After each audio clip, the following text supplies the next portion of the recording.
Hello, and welcome back to Lowdown, a show produced by the students at the University of Central Missouri in Warrensburg. I'm Anaya Smith, and thanks for joining us as we continue to dive into all the cool things happening here at UCM. Speaking of, we'll go retro and step up our game, get behind the curtain of the latest UCM theater production, and check out the new Advising Center. All this and more coming at you now.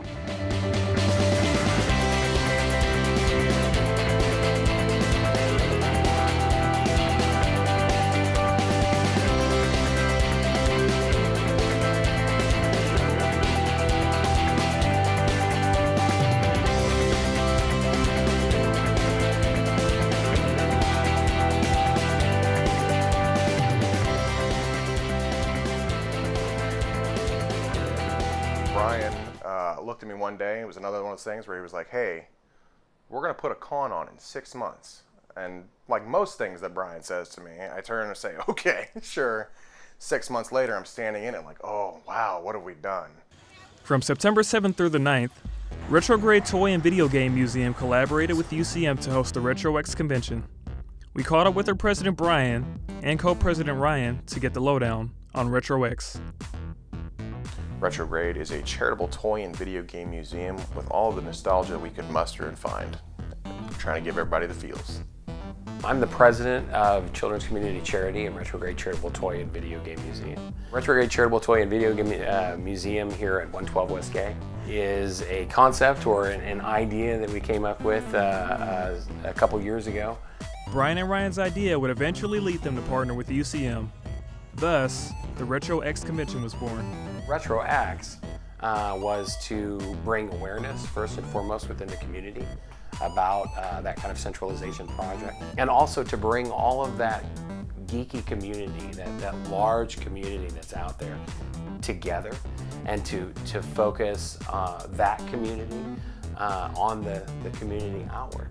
What if we could, instead of just focusing on one little area of like a convention, if you will, or whatever, what if we could focus on all of it? And we could bring all of those people together to focus on one another and just having a good time.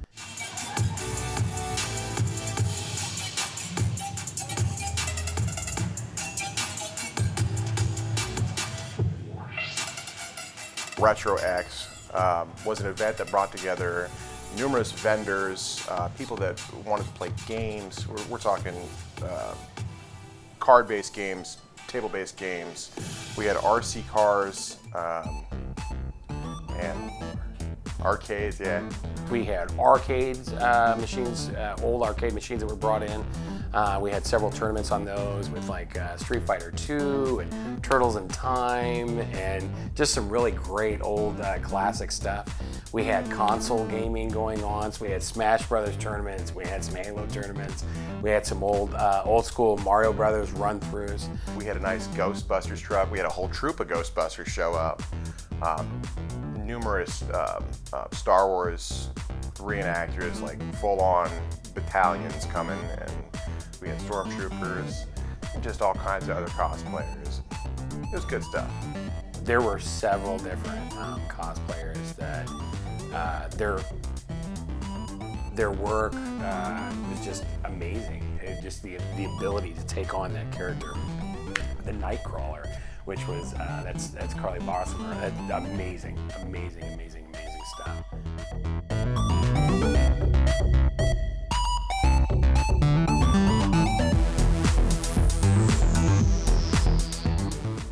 That was also what we were after with RetroX too, in creating that community atmosphere, with bringing everybody together, with showing people that there are other people just like you that have those same kinds of likes, and that this is a place where we all tribe up, and that it's a good place, and to enjoy and revel in what you do, but that good can come of that, and good can come of people focused in that direction and focused on the community, even by playing games. I'm looking for that moment, and we all are here. We're looking for that moment when somebody walks through and they see maybe just the smallest thing, the smallest toy, the smallest game, whatever it is, but they just connect with it. And we're looking for that there's no more joy. Like that's the biggest amount of joy that I just can't even describe. When people walk into Retrograde, I want them to feel that sense of nostalgia. Like, whenever you see an old TV show and it pops on, you got to stop the clicking for just a minute, just to see what's going on. Just so you're like, oh, I remember this. This was great. I want everybody to feel that when they walk through our doors. I want them to see something like, oh man, I remember playing with that toy. Because when we think about that stuff, when we think about how easy it was when we were kids, oh, I'll play with Batman, you know, I'm gonna share with my friend next door, whatever. That's all it ever was. There was never like, I'm gonna be Batman and you're gonna be this because you're the bad guy. Nobody cares. Let's all be Batman and Robin. Let's all play together. Let's all enjoy these toys, you know? Like, I want people to remember what it's like to be so open-minded and innocent. I want you to remember what it's like to be a child and to just play, you know? Like, go back to being a kid where times were simple and things were fun all the time. Reporting from Lowdown, I'm Brendan Wade.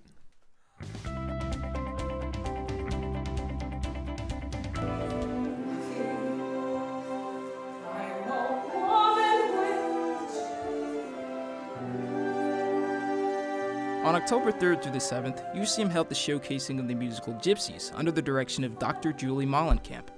I had the opportunity to ask her what the production is about. I'm privileged to serve as the director of the production. I get to bring together a group of really fabulous artists to tell the story of the real-life burlesque dancer Gypsy Rose Lee.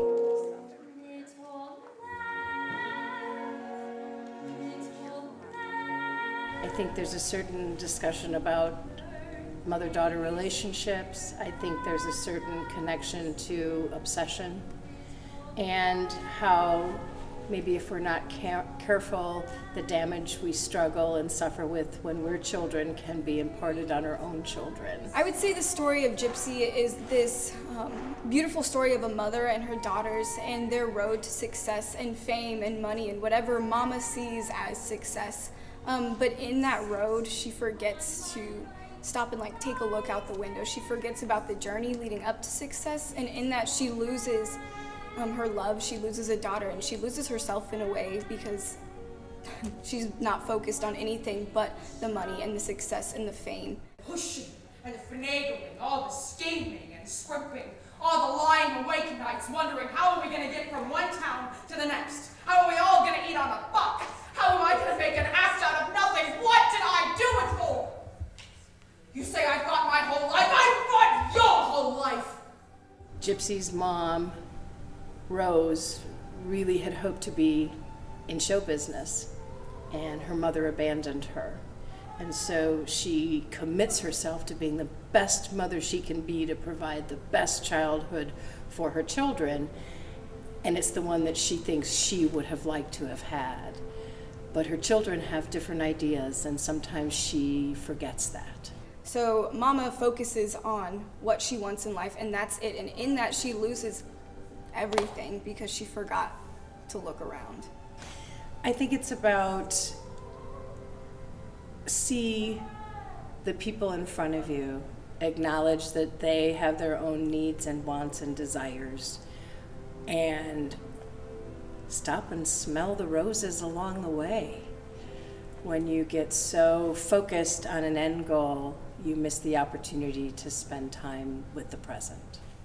And he was saying to me, Rose, get yourself some new orchestrations, new routines and red velvet curtains. Get out there, the hat for the baby, photographs in front of the theater, get an agent, managing time. You'll be being booked in the big time. It's a classic American musical from the golden age of American musicals. We knew that there's a very strong female lead, and we knew that we had 5 to 6 women that could play that role. We knew that we had 5 to 6 women that could play all the other female roles, and we had the men to be able to do it as well. So we knew we were ready to do it because it's a huge undertaking. Remember, you are artists of the theater. Man of Roses, Tori Adorable. There are 17 locations in the play. There are over 135 costumes in the play. There are probably 150 props in the play.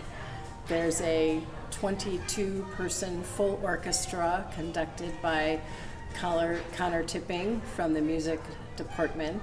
It's the largest orchestra we've ever had. So we were just excited about the size and the scope and the beauty of this true-to-life story. This was my first production at UCM. It was so much fun to get to be around people that actually want to be here 100% of the time, want to be here working 100% of the time. These kids, this is their passion. That's what they want to do in life. So it's a really cool experience to be around a place where everyone wants to be there working their hardest. I'm, again, lucky enough to be the leader, but I have one of the most fabulous teams, and we just had a ball putting this story together. Reporting for Lowdown, Brandon Williams.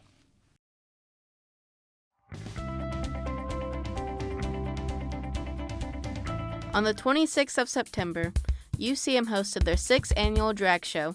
Now here are some more drag queens to tell us more about it. My name is Diallo Sims. I perform as Driana Weatherby, and I got my name because all of the other Beyonce names were taken, as well as the Beyonce puns.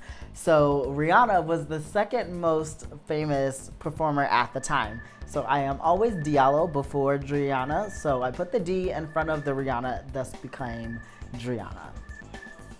The UCM Drag Show is a way to bring awareness and education about the LGBTQIA community for the student body here at UCM, and it originated with the Diversity and Inclusion Department at the university here. So now it's part of the Spotlight Activities programming. So we do it every year. It's annual. It's our 6th year doing it, and it is amazing. The planning process for the drag show happens very quickly. The outline of the process doesn't really change much because we've done it for so long. Again, this is our 6th year doing it, so we're very familiar with the process now. All we do is interchange different performers every year so that we can give other performers an opportunity to come out and participate in the show, as well as give a different perspective of what it's like to be a drag queen or perform in the Kansas City area, or talk about a different aspect of the LGBTQIA acronym. I don't feel any more or less comfortable in or out of drag. I do feel like Driana has more of an assertive personality than Diallo does. Driana will walk into a room and demand your attention, whereas Diallo more so politely requests it than Driana does. Also, Driana has a way of walking into a room where you're going to notice her when she enters. Diallo can get away with it a little bit more smoothly than Driana can. My name is Brian LaFave. I perform as Heidi Banks. I came up with Heidi really just because of my love of Tyra Banks. So that's where Banks comes from. And Heidi is from the Shirley Temple movie where the little girl lives with her grandpapa in the woods. That's where I got that. So this drag show is Royal Blush, and Royal Blush started as a way to bring what I feel was a way to bring drag to the middle of Missouri that doesn't have a lot of drag, and these kids don't have a lot of exposure to this art form. So it's just a fun way to bring all this excitement here to Warrensburg. I have performed in Royal Blush. I was in the first one when it was over in the Union, and then did 2 years after that. And then for some reason, Diallo didn't find it necessary to bring me back last year. But here I am in 2018, living life at Royal Blush. I definitely feel more comfortable in drag. I feel like, I always say, when you have a wig on, you can say whatever you want. Because people love the illusion of whatever character you are. And so you can just be free and be yourself and feel like you're not necessarily, it's not necessarily Brian saying all of these things. It's just Heidi being goofy and having a good time. My name is Janae. I also go by Riri. Everything. Honestly, everything around me kind of inspires me. I can find a piece of sequin on the ground and I'm like, oh, I want to do a face based off of that. Or I go on Instagram or YouTube and a lot, and I get inspired by just people's art or their makeup inspirations. I've been doing drag for 5-6 years. I've been doing this show for this will be my 3rd year doing the UCM show. I do feel more comfortable in drag at times, makeup wise, just because the amount of makeup and glitter and craziness that I can put on, it makes me feel a different type of confidence, but like I'm still very confident without makeup. Reporting for Lowdown, this is Hunter Hallbaker.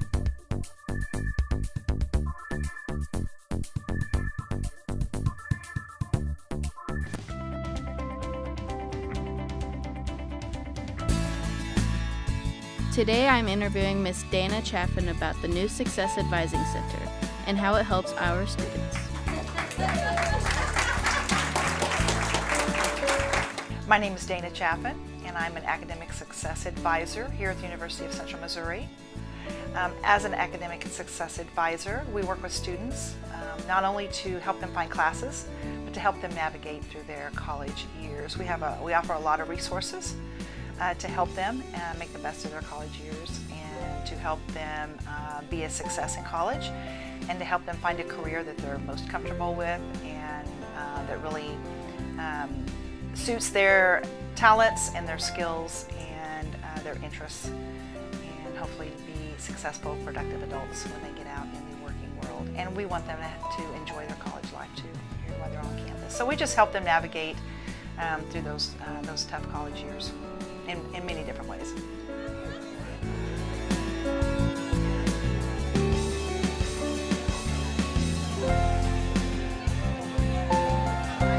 My role since we have moved our offices has changed.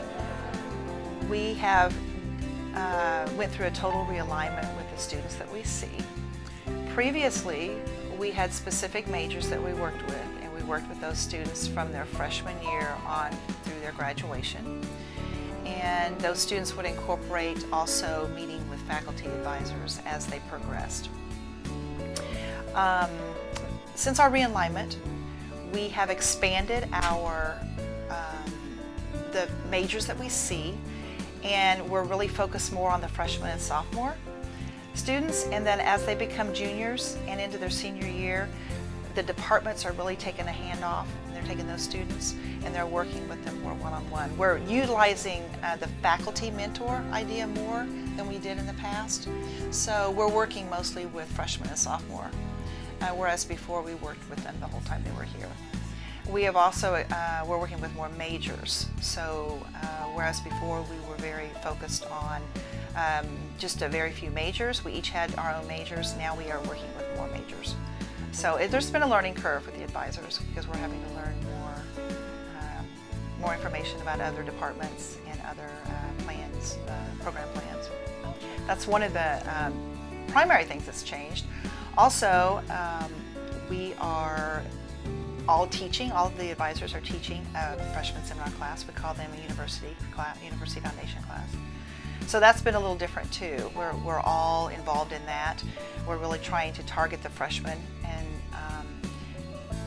trying to teach them some skills that will benefit them their whole time here. And we're really trying to catch those freshmen before they get to a point where if they're struggling, that they feel like it's too late for them to find any kind of remedy for the issues that they're having. We try to get to them before those things happen, and we can help them so that they will stay here and they will get to the finish line, which is graduating. So we're really trying to focus on that this year too. That's been part of the new realignment and moving our offices over here. So we can be kind of a one-stop shop. We're able to address those students' needs in one place.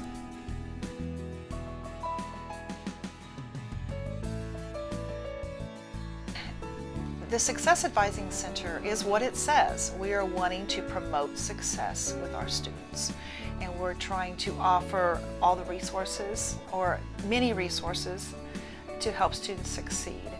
And if we are not able to provide it in the walls of this office, we can give you contacts that will help you. We can send you out to other agencies and offices on campus that can help you. We have a lot of we have a lot of lifelines that we call on when students come in and are having issues or need some help with something. We have a lot of people that we can call on to help through that. And so we just really want to promote success around here. We want to help students. We want to make their stay here enjoyable. We want to see them get involved. That's a real big component too for the college experience. I think this job has made me a better person and has made me a happier person. And that has carried over to my personal life as well. Reporting for Lowdown, I am Hunter Hallbaker. Collaborated frequently and have songs available on iTunes and Spotify. Guys, give it up for Ike and VP3. My name is Vernon Percy Howard III, and my artist name is VP3, aka VP on campus. That's what people call me. The Family Weekend Talent Show is a talent show put on by Spotlight that invites all the families of the students to come watch all the talent that UCM has to offer. So my performance at the talent show was a collaboration with IKE, who is also an artist here at UCM. And IKE produced a song, a really dope song that has not been released yet, but we put a little spin on it. I added the saxophone to it, and he was rapping and singing on it, so we performed it live for everybody. It was a live set. We've done this before, but only a couple times. Never with an audience this big, and this is like our first real performance together, for real. So we were both very nervous, and also this is all original music. This is like our original content, so we're really putting ourselves out there. But I think together we just killed it, yo. We agreed to bring a lot of energy out and to just go for it. So it went well.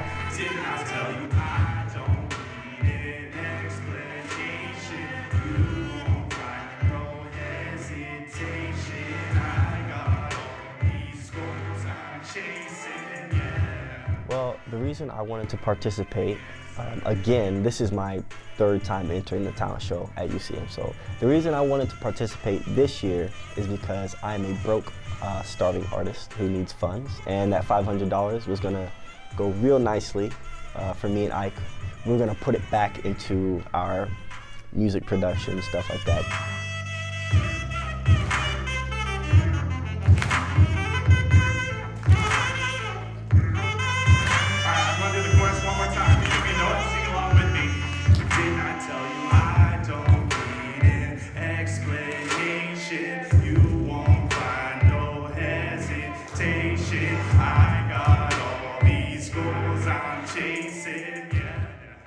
Also, it was a good idea for us because we've been wanting to stretch out into more of a performance. So we've been searching for gigs around the city, around Warrensburg, and this was a good opportunity for us to practice performance.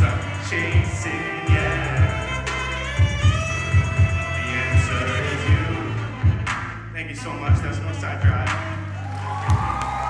My favorite performance of the night, I actually had two favorite performances. Number one was the hula hoop girl. She killed it.